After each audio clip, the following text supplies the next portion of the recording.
Hindustan times leadership summit में PM Modi मौजूद हैं। यहां पर 22वें संस्करण में हिंदुस्तान टाइम्स के 100 साल पूरे होने पर स्मारक का टिकट जारी किया गया है। पीएम मोदी को सुनते हैं। कि विकसित भारत का ये शानदार अखबार है। इस यात्रा के आप भी साक्षी बनेंगे। लेकिन जब मैं आपके बीच आया हूं तो कुछ काम भी आपको बताना चाहता हूं, और ये भरते जी आपकी जिम्मेवारी रहेगी। देखिए, हमारे यहां बड़े बड़े साहित्यकारों के रचनाओं पर पीएचडी होती है, अलग अलग शोध पर पीएचडी होती है। शशि जी, क्या कोई हिंदुस्तान टाइम्स के 100 साल उस पर ही पीएचडी करे? ये बहुत बड़ी सेवा होगी। उससे रिसर्च होगा, यानी एक ऐसी चीज निकल करके आएगी जो हमारे देश की पत्रकारिता की जो जर्नी है, और उसने दोनों कालखंड देखे हैं, गुलामी का कालखंड भी देखा है, आजादी का भी देखा है। उसने अभाव के दिन भी देखे हैं और प्रभाव के दिन भी देखे हैं। मैं समझता हूं एक बहुत बड़ी सेवा हो सकती है। और बिरला परिवार तो पहले से चैरिटी में विश्वास करने वाला परिवार रहा है। क्यों न किस यूनिवर्सिटीज में, हिंदुस्तान में भी और हिंदुस्तान के बाहर भी, हिंदुस्तान टाइम्स की चेयर हो, और जो भारत को वैश्विक संदर्भ में उसकी सही पहचान के लिए रिसर्च के काम करवाती हो। एक अखबार अपने आप में बहुत बड़ा काम है जो आपने किया है, लेकिन आपके पास इतनी बड़ी पूंजी है। 100 साल में आपने जो इज्जत कमाई है, जो विश्वास कमाया है, वो शायद आने वाली पीढ़ियों के लिए हिंदुस्तान टाइम्स के दायरे से बाहर निकल करके भी उपयोगी हो सकता है। मुझे पूरा विश्वास है कि आप इस 100 वर्ष सेमिनार तक सीमित नहीं रहेंगे, इसको आगे बढ़ाएंगे। दूसरा, मैंने जो एग्जीबिशन देखा, वाकई वो प्रभावित करने वाला है। क्या आप इसका एक डिजिटल वर्जन और बहुत अच्छी कमेंट्री के साथ, और वे हमारे देश के सभी स्कूल के बच्चों तक पहुंचा सकते हैं? इससे पता चलेगा कि भारत में ये क्षेत्र कैसा है, कैसे कैसे भारत की विकास यात्रा में उतार चढ़ाव आए हैं, किन किन परिस्थितियों से भारत गुजरा है। ये बहुत जरूरी होता है। और मैं मानता हूं कि आपने इतनी मेहनत तो की है, इसका एक डिजिटल वर्जन बना करके आप देश की हर स्कूल में पहुंचा सकते हैं, तो बच्चों के लिए भी एक बड़ा आकर्षण का केंद्र बनेगा। साथियों, 100 साल बहुत बड़ी बात होती है जी।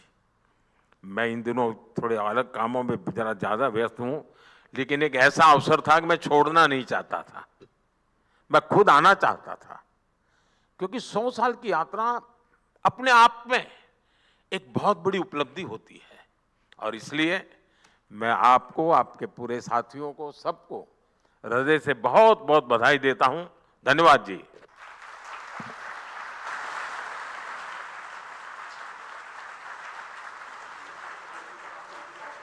तो कॉन्क्लेव में मौजूद है प्रधानमंत्री नरेंद्र मोदी, और चलिए आपको सुनवाते हैं कि इस कॉन्क्लेव में उन्होंने क्या कुछ कहा। अभी जब मैं आया तो फैमिली के लोगों से मिलना तो हुआ ही हुआ, लेकिन मुझे 100 साल की यात्रा, एक शानदार एग्जीबिशन देखने का अवसर मिला। मैं भी आप सबको कहूँगा, अगर समय है तो कुछ समय वहाँ बिता करके ही जाना। ये सिर्फ एक एग्जीबिशन नहीं है, मैं कहता हूँ ये एक एक्सपीरियंस है। ऐसा लगा जैसे 100 साल का इतिहास आंखों के सामने से गुजर गया। मैंने उस दिन के अखबार देखे जो देश की स्वतंत्रता और संविधान लागू होने के दिन छपे थे।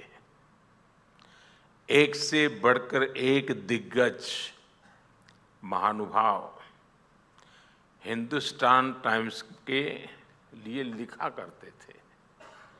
Martin Luther King, Netaji Subhash Babu, doctor Shyama Prasad Mukherjee, Atal Bihari Vajpayee, doctor MS Swaminathan, इनके लेखों ने आपके अखबार को 4 चांद लगा दिए।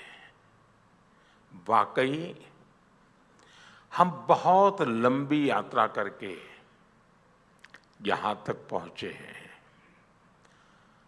स्वतंत्रता की लड़ाई लड़ने से लेकर आजादी के बाद आशाओं के अथाह समंदर की लहरों पर सवार होकर हम आगे बढ़े हैं।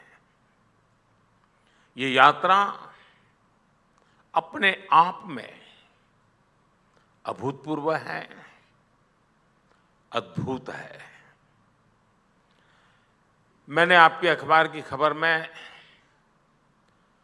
उस उत्साह को महसूस किया जो अक्टूबर 1947 में कश्मीर के विलय के बाद हर देशवासी में था।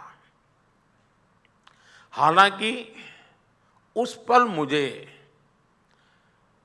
इसका भी एहसास हुआ कि कैसे अनिर्णय की स्थितियों ने 7 दशक तक कश्मीर को हिंसा में घेर के रखा।